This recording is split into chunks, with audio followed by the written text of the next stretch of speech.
Very wounded and damaged. I don't think we saw it when he was a young boy. I think we began to see it and think about it and experience it much later, don't you?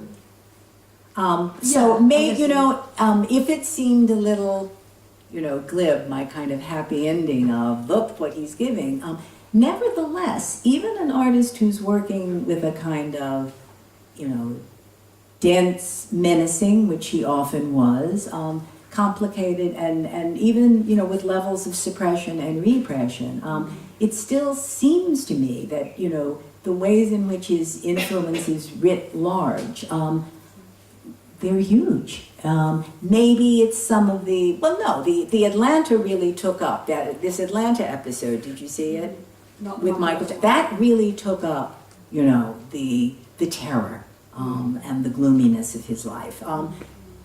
People like, say, Beyonce, she's really taking up the Michael the Entertainer and the virtuoso of theatrical effects and illusions. That's not addressing. Beyonce is in no way coming across as a wounded performer. She's indomitable. So that is in no way taking that part of his legacy. So I think, different performers, depending on what depths they want to sound.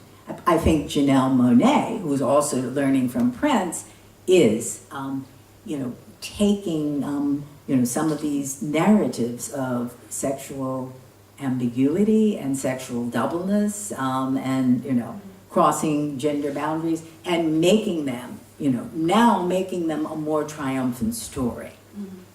So that's how I would put it. But I certainly did not mean to minimize. You can't look at his work and not also feel, the menace. There's an element of the horror story that he's always drawing on deliberately. And, and certainly the older he got, we had more and more to contend with, this bleeding between how we were reading the hieroglyphs of his life and how we were reading the work. To minimize, you can't look at his work and not also feel, the menace. There's an element of the horror story that he's always drawing on deliberately. And, and certainly the older he got, we had more and more to contend with, this bleeding between how we were reading the hieroglyphs of his life and how we were reading the work.